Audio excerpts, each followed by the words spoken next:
নমস্কাৰ, মোৰ নাম ইদ্ৰিছ আলী। মই অহা 26ত বিধানসভা নিৰ্বাচন খেলিম বুলি পাৰ্টিটো বিচাৰিছোঁ।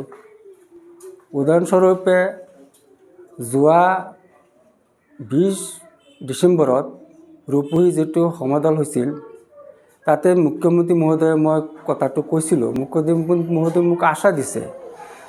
সেইটো নিউজ চাই মানুহে মোৰ ওপৰত এনেকুৱা অত্যাচাৰ চলাইছে।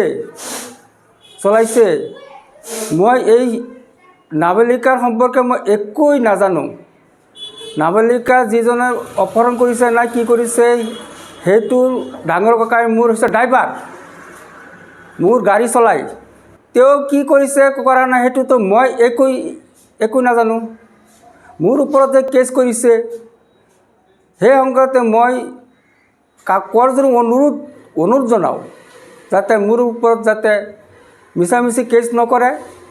আৰু এটা কথা হৈছে এইটো, মই যদি এইবিলাক কামত জড়িত থাকোঁ, কোনো প্ৰমাণ দিব পাৰে, মই ৰাজনীতিৰ পৰা পদত্যাগ কৰিম।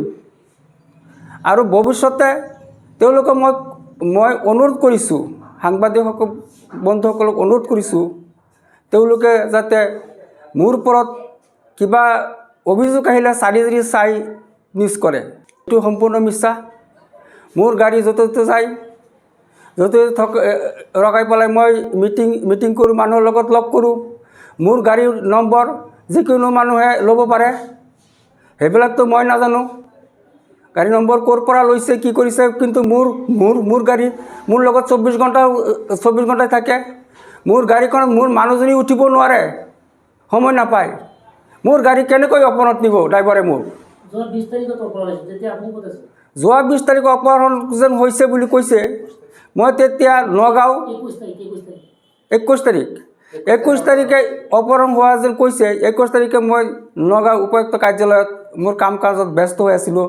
আৰু মোৰ গাড়ীখন SP অফিচৰ ফ্ৰণ্টত ৰখাই থৈ পেলাই মই কাম কাজত ব্যস্ত আছিলোঁ।